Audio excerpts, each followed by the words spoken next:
Čo budeme potrebovať? Samozrejme vhodný materiál.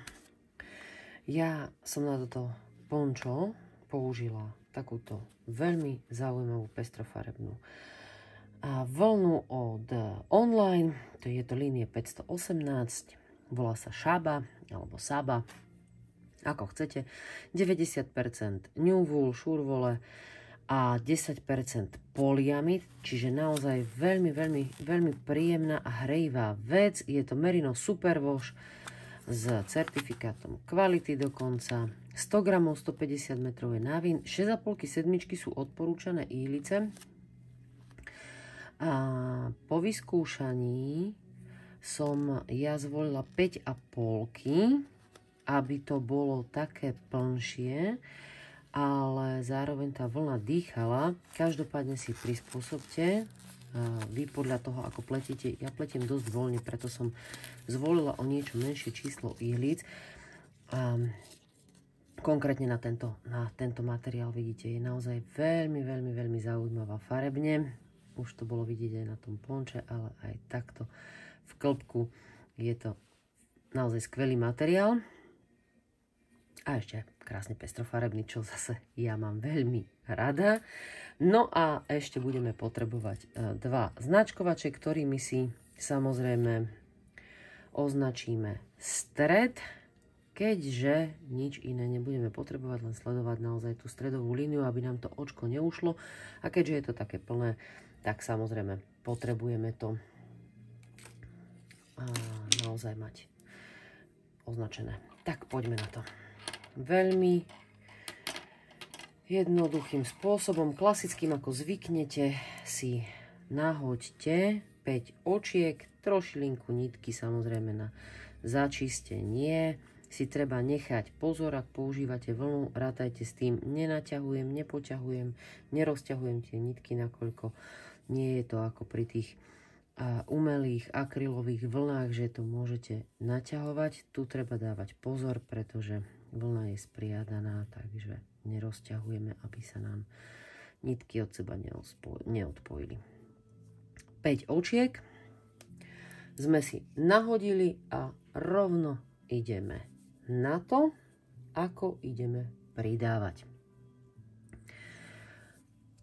Okrajové očko hladko a tu si spravím takúto vec, že z prednej nitky aj zo zadnej nitky si urobím hladko, takže z toho jedného očka sme vyplietli dve. Áno. Urobím hladko a opäť z tohto očka z prednej aj zo zadnej nitky si urobím z jedného očka dve, takže mám 1, 2, 3, 4, 5, 6 a posledné, ktoré tiež upletiem hladko. Z druhej strany všetky očka obrátko alebo obrátenie, takže nedávame nitku dozadu, ale nechávame ju vpredu a pletieme všetky očka obrátenie alebo obrátko.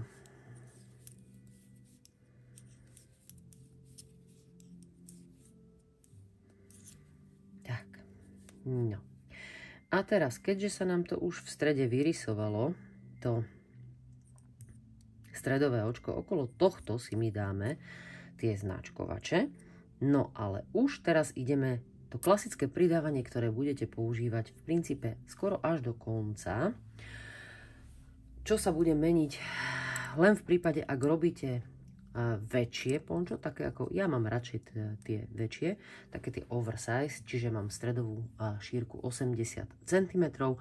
Na krajoch potom tam prestávame rozširovať v určitom momente, to si vysvetlíme ako. Ale každopádne od teraz vlastne až po dosiahnutie pri menšej verzii S-kovej, M-kovej až po koniec rozširujeme následovným spôsobom. A to takto. Hladko. A teraz túto nitku si tu zoberiem a takto hore ju vyložím. A zo zadu do zadnej nitky si urobím plus jedno očko. Upletiem hladko. Keďže toto je stredové očko, lebo mám 1, 2, toto je pridané, áno. 2, 3, toto je stredové, toto ešte upletiem hladko. Teraz si tu dám značkovač, ktorý mi označí to stredové očko a pred stredovým očkom, na lícovej strane rozširujeme následovne. Vyložím si túto nitku sem, ale opačným spôsobom. A teraz takto spredu ju upletiem a pridám si to jedno očko. Tak, aby sa mi tá nitka vpredu takto skrížila a vyplnila mi ten vzor. Presuniem si značkovač. Stredové očko bude vždy hladko z lícovej strany zrubovej obrátene. Označím si ho pre istotu aj z druhej strany, a to preto, aby mi ten druhý značkovač pripomínal, že mám na lícovej strane pridať hneď za ním. Ale opačne, tak ako sme si na začiatku riadku, čiže takto si vyložíme tú nitku tuto pomedzi očka a zase do zadnej nitky spravíme plus jedno očko. Všetky ostatné očká pomedzi až po okrajové pletieme hladko, ale pred tým posledným si ešte musíme jedno pridať samozrejme pre okrajové rozširovanie, tak ako sme pridávali tu, musíme aj na konci riadku. Čiže túto nitku si opäť vyložím týmto spôsobom spredu a spredu ju aj upletiem. A posledné očko hladko. Všetky očká zo zadnej rubovej strany pletieme obrátene alebo obrátko. Tamto je veľmi jednoduché, sledovať si treba len to pridávanie na lícovej strane. Takže tu si presunieme značkovač, ktorý nás samozrejme má upozorniť, že sme v strede. Určite si ho tam dajte, pretože máte ten pocit, že si to viete sledovať, ale áno, ako náhle začnete niečo počúvať, alebo pozerať pomedzi to, alebo sa rozprávať, môže vám to očko ujsť napriek tomu, že je viditeľné, už aj tu sa nám krásne rysuje tým pridávaním, že nám tak trošku vystupuje, ale rozhodne je lepšie, keď ma ten značkovač tam na to upozorní. Takže ešte raz si zopakujeme systém. Okrajové očko hladko, túto nitku si z tejto strany vyložím takto a zozadu ju upletiem hladko. Tým som si pridala na tejto strane krajnej plus jedno očko. Všetky očká až po značkovač pletiem hladko. A pred značkovačom pridám pri stredovom rozširovaní, ale týmto spôsobom vytiahnem si nitku, vyložím ju z tejto strany a pridám tak, že upletiem ju spredu.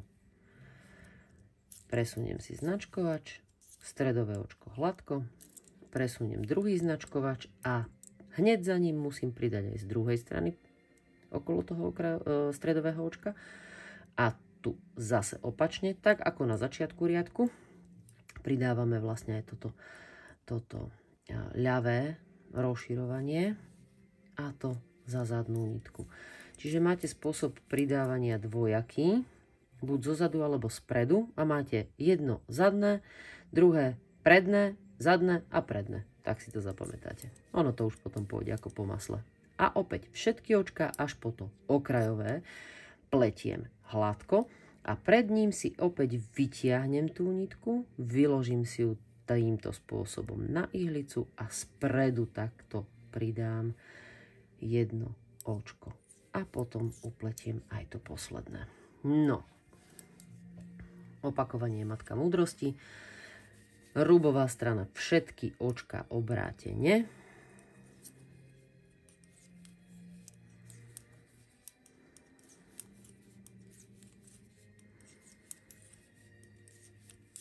Naozaj nič komplikované.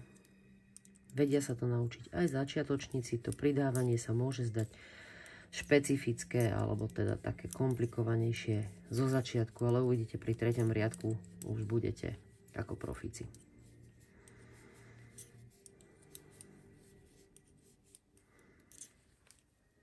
A posledný krát ešte raz si to ukážeme, aby sa nám aj tá línia ukázala. Vidíte, ono je tuto stredové očko trošlinka vystúpené a tým, že ten materiál je takýto veľmi farebný, tak je fajn, že som si ho označila, lebo naozaj aj ja som si ho potrebovala zviditeľniť. a zvýrazniť.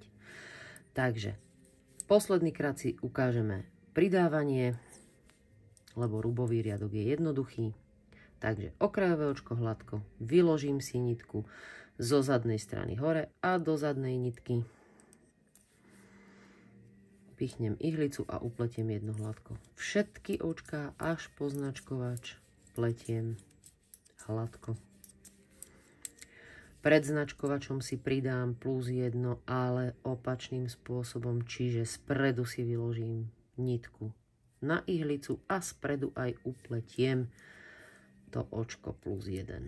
Presuniem značkovač, stredové očko, presuniem druhý značkovač a hneď za ním si pridám zase rovnakým spôsobom ako na začiatku riadku.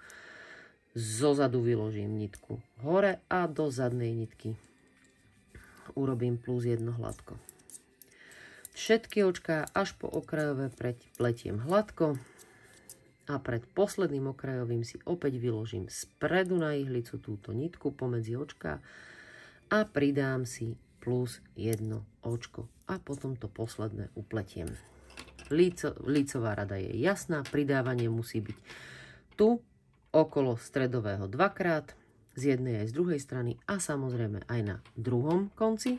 A rubová strana je ešte jednoduchšia, pretože všetky očka pletieme obrátene. Nebojte sa, že by sa vám toto tu zatáčalo, pretože aj takto budeme zošívať, takže nič sa nedeje. Systém je jasný. A toto je základový vzor. Samozrejme, urobte si veľkosť, akú budete potrebovať. Ja opakujem, ja som stredovú zvolila na také oversize pončo 80-ku. Vidíme sa potom ďalej v návode. No a keď máme samozrejme urobenú dostatočne veľkú časť, to znamená, že ste si odmerali stredovú šírku, teda prednú dĺžku, keďže je to takéto trojuholníkové ako keby pončo, tak ja som pre túto veľkosť použila 70 cm do momentu, keď začnem takzvané nepridávať na bočných stranách. To som si označila túto značkovačom a vidíte, že od toho momentu sa mi vlastne táto strana už nepredlžuje, aby to, čo nám tu padá na rukávy, tak samozrejme nebolo niekde až pod prstami, ale som si vlastne nechala túto časť bez pridávania a vytvorím si s tým taký ako keby lem na zápestie na rukávy. Čiže to sa bude zošívať. Takže táto strana samozrejme, túto kúsok, aby nám to držalo. A toto je vlastne od krku, plecia, rukáv až po tento výstrih, samozrejme na zápestie, cez ktorý nám prejde ruka. Čiže od toho momentu si vlastne, presne som si 10 riadkov je to, prestala pridávať na bočných stranách. Samozrejme v stredovej línii ďalej pokračujeme, pretože tam musíte pridávať, aby sa ten tvar zachoval. Čiže okolo stredového očka stále pridávame tým spôsobom, ako sme si to ukázali. Ale na bočných stranách, takisto ako na začiatku riadku a na konci riadku, prestaneme pridávať. Aj si to kľudne môžete označiť, potom sa vám to lepšie bude sledovať, keď to pôjdeme zošívať. No a teraz ideme na túto lemovaciu časť, kde sme urobili, ako môžete vidieť, 1, 2, 3, 4 a dokonca 5 riadkov, teda 5. riadok už bude zatvárací, čiže teraz ide plynule. Plynule idú 4 riadky, 2 lícové a 2 rubové, hladko z oboch strán. Poďme si to ukázať, ako to bude vyzerať. Ja tu mám akurátne už aj na tej druhej časti vlastne tú časť, kde som si urobila ten prvý riadok, čiže bez toho pridávania. No a zadná strana, teda rubová, bude vyzerať následovne. Musela som si nadpojiť lánko, logicky, keďže to už má na obvode viacej centimetrov. Tak si ho vytiahnem a ideme na to.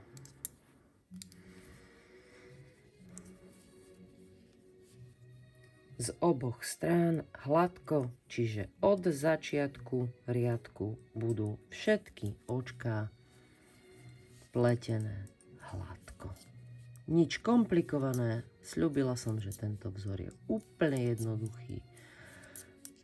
A ideálny dokonca pre tých, ktorí začínajú alebo ešte len veľmi málo plietli, pretože si túto pri toľkých očkách naozaj sa naučia ukladať tie očka pekne rovnomerne.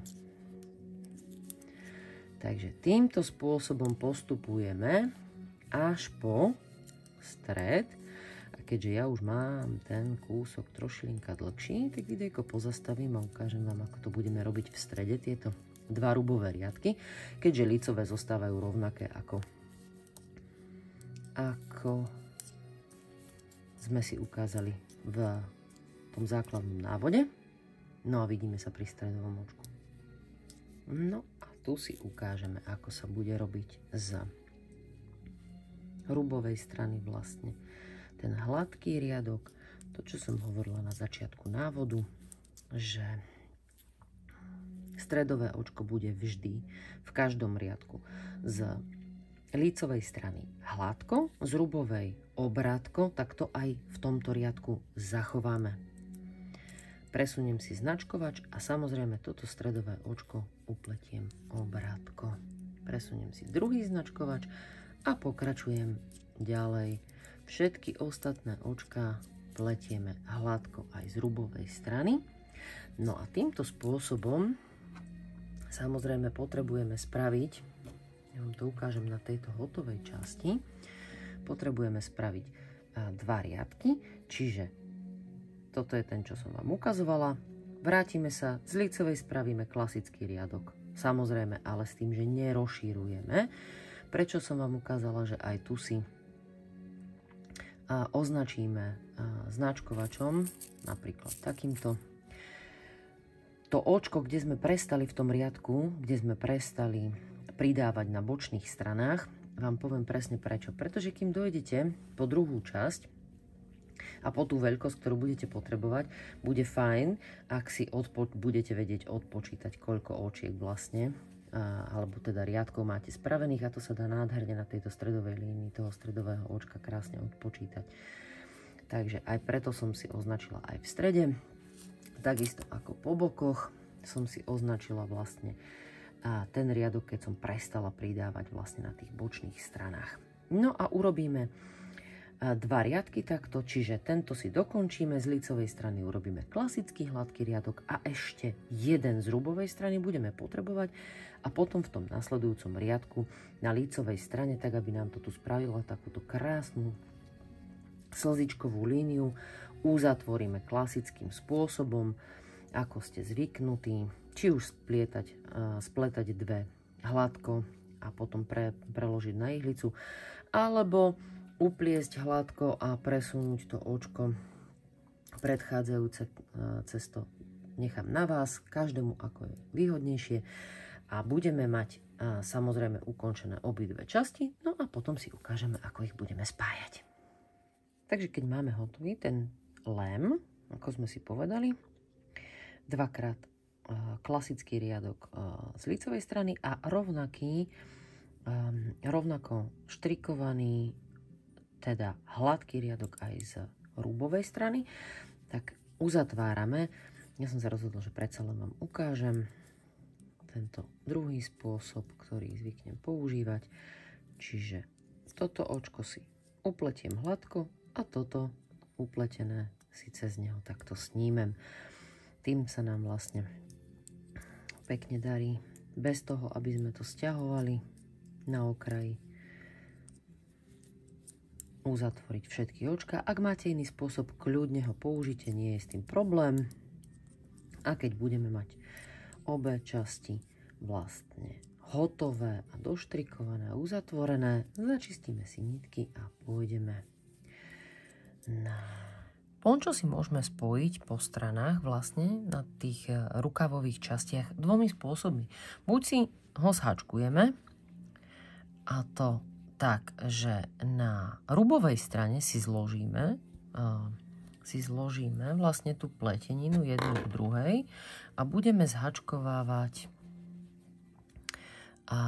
tieto vonkajšie nitky z očiek. Čiže len toto vonkajšie a toto vonkajšie reťazkou, respektíve na lícovej strane vieme zhačkovať spôsobom takým, že vnútorné, ten steh máte medzi mojimi staršími videami, si viete pozrieť. Vnútorné nitky si vlastne zoberieme a urobíme si taký reťazkový spoj. A ja vám ale ukážem, prečo som sa rozhodla pri tejto pletenine zvoliť formu tohto neviditeľného švu zošívaním a môžete ho prípadne využiť, pretože pekne vlastne sadne jedna časť k tej druhej a neviditeľným spôsobom si to vlastne zošijeme. A to následovne. Vždy si podberám, toto je vlastne okrajové očko, áno, ktoré sme si uplietli. A vždy si pichnem pomedzi riadky, čiže ako keby podberiem to očko, ktoré je tu spletené a týmto spôsobom si zo spodku potiahnem ihlu a vytiahnem ju na vrchnej strane. A potom na druhej strane rovnako, tam, kde mám už nitku vedenú, tak opäť si nájdem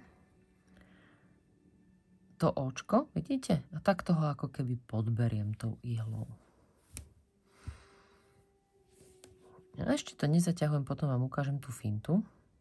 Netreba sa toho báť, že to je voľné, lebo však vidíte, že tuto som úmyselne urobila už čas, kde je to viditeľné. Čiže týmto spôsobom zošívania okolo tohto vlastne okrajového očka, kde tie nitky podberám a zo spodku vlastne zoberiem to očko, nad ním vyjdem s ihlou a potiahnem vlnu.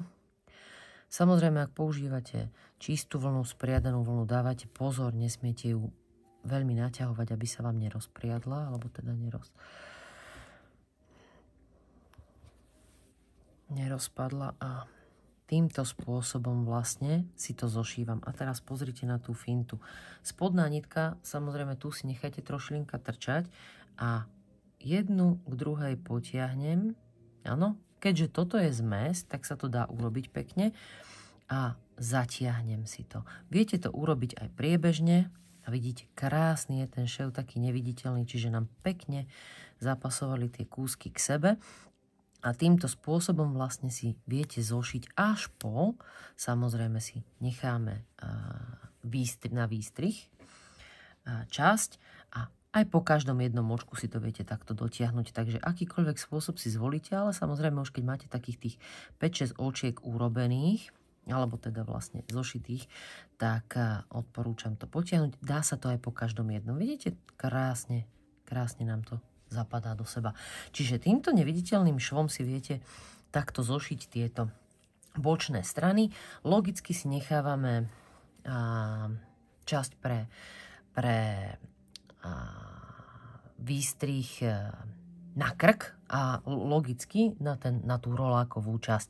To nechám každému na zváženie, kto chce väčší, kto chce menší. Samozrejme, ako vám je pohodlnejšie, každopádne obidve strany si potrebujeme zošiť od tej rukávovej časti, teda od zápestia, až po výstrih na krku, na jednej strane, na druhej strane. No a keď to budeme mať hotové, tak vlastne si rovnakým spôsobom prišijeme golierovú časť. Ja som si golierovú časť nahodila a akurát ju mám rozpracovanú, vám ju ukážem. Tá je vlastne tým spôsobom, ako sme robili okrajovú časť a to je vlastne z oboch strán hladko. Pri tomto počte očiek som nahodila 70, je to zhruba plus minus takých 55 až 60, lebo je to prúžnejšie. Práve preto som zvolila vlastne tú golierovú časť takúto. Čiže tiež si to robím tak, že si to najprv spravím obdĺžnik, aký dlhý, samozrejme uznáte závodný, kto má radšej len taký ten prevrátený jednorázový, alebo kto má radšej ten prevýsavý, ako uzná závodné, tu si to naozaj viete namodelovať na vlastnú dĺžku, akú chcete a týmto istým švom, ako som vám ukázala tu, si vlastne tú golierovú časť spojím samozrejme tak, aby z nej vznikol takýto tunel a ten tunel prišiem do tej golierovej časti. No a keď máme hotový golier, tú rolákovú časť, tak ešte predsa len jedna vec. Ako môžete vidieť, zošila som si polovicu a potom, čo potrebujete urobiť je, lebo tu som zošívala samozrejme odtiaľto, týmto smerom. A teraz ju musím otočiť, aby sa mi po vyhrnutí toho golieru, alebo teda zložení toho golieru, samozrejme tento šév nedostal na lícovú stranu.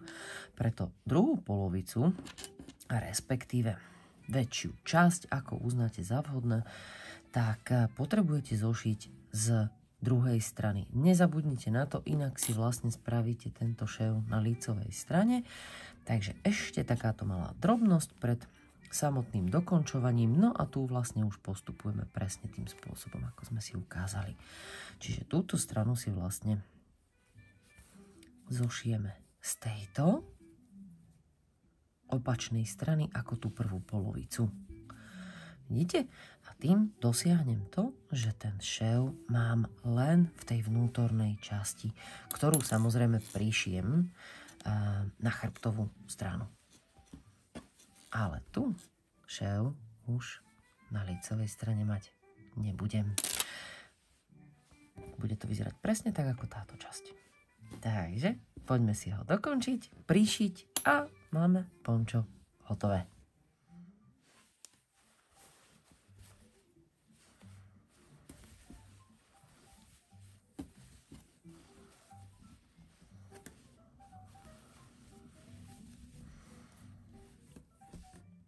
No a na čo ešte nezabudnime samozrejme, sú rukávové časti. Takže po bokoch to máme pekne zošité, už máme prišitý aj golier a každopádne ešte tu na spodku, samozrejme v tejto spodnej časti si pre rukávový otvor zošite takých 10-15 cm a z toho vám vznikne takýto krásny takáto krásna časť na nasunutie vlastne a aj pekne bude držať to pončo samozrejme, keďže si ho vlastne oblečiete na tú ruku, tú spodnú časť. Takže toto ešte nezabudnite, no a potom už len dočistiť všetky nitky zostávajúce, začistiť, oprať a môžeme nosiť. Tak v prípade samozrejme, ak sa chcete zúčastniť Colorful Made Olympiády, pod videjkom dole v popise nájdete link na našu skupinu na Facebooku, kde sa dá súťažiť a prihlásiť do albumu svoje výrobky z našich vln, ale v prípade, ak nepoužijete naše vlny, každopádne sa môžete prihlásiť a ukázať v príspevku vaše tvorenie z mojich návodov. Budem sa veľmi tešiť, prípadne na iných sociálnych sieťach. Kľudne napíšte hashtag Martina Supová design alebo @ Colorful Made Shop a určite si vaše fotky nájdem. Veľmi pekne ďakujem za pozornosť a vidíme sa, počujeme v niektorom z ďalších mojich návodov. Pekný deň ešte.